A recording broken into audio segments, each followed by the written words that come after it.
Un début de polémique maintenant et d'abord pour bien comprendre les faits. La banque Lazare vient d'être choisie par le gouvernement pour une mission de conseil concernant la future banque publique d'investissement. La banque qui a pour directeur Mathieu Pigasse, qui est aussi le propriétaire des Inrecuptibles hebdomadaires que dirige également la compagne du ministre du redressement productif. Bref, l'opposition accuse Arnaud Montebourg de conflit d'intérêts. Cependant, le ministre lui-même affirme ne pas avoir été tenu informé de cette décision. Turbulence avec David Doucan et Chloé Cormery. Je n'en sais rien. Je fais à nouveau Voici Mathieu Pigasse, ce banquier, patron des Inrecuptibles, actionnaire du Monde, est aussi un proche et un puissant soutien du Parti socialiste. C'est sa banque, la banque Lazare, qui vient d'être désignée par le ministère des Finances pour une mission de conseil afin de bâtir la banque publique d'investissement promise pendant la campagne. Problème, Mathieu Pigasse a récemment nommé Audrey Pulvar, compagne d'Arnaud Montebourg, à la tête des Inrecuptibles. La droite évoque un conflit d'intérêts.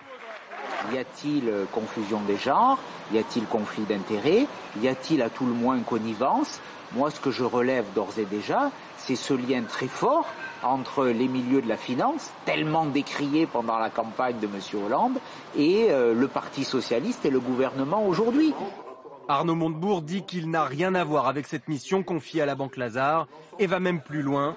Pour lui, c'est une erreur. Et c'est le ministre des Finances qui l'a commise. Je n'en suis pas le responsable, c'est Pierre Moscovici, demandez-lui. Moi, je pense que c'est une très mauvaise idée. Voilà, et je n'ai pas été informé de ce choix, donc je le regrette.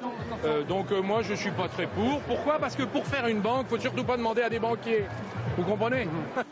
Le ministre du redressement productif qui met en cause celui des Finances, pourtant son voisin à Bercy. L'affaire prend des allures de couac gouvernemental. En déplacement dans son fief de Montbéliard, Pierre Moscovici essaie de fermer le banc.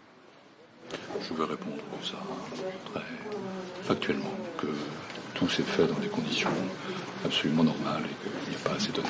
Mathieu Pigasse ne souhaite à ce stade toujours pas s'exprimer. Son entourage se borne à évacuer les soupçons de conflit d'intérêts en rappelant que la banque Lazare a répondu à un appel d'offres.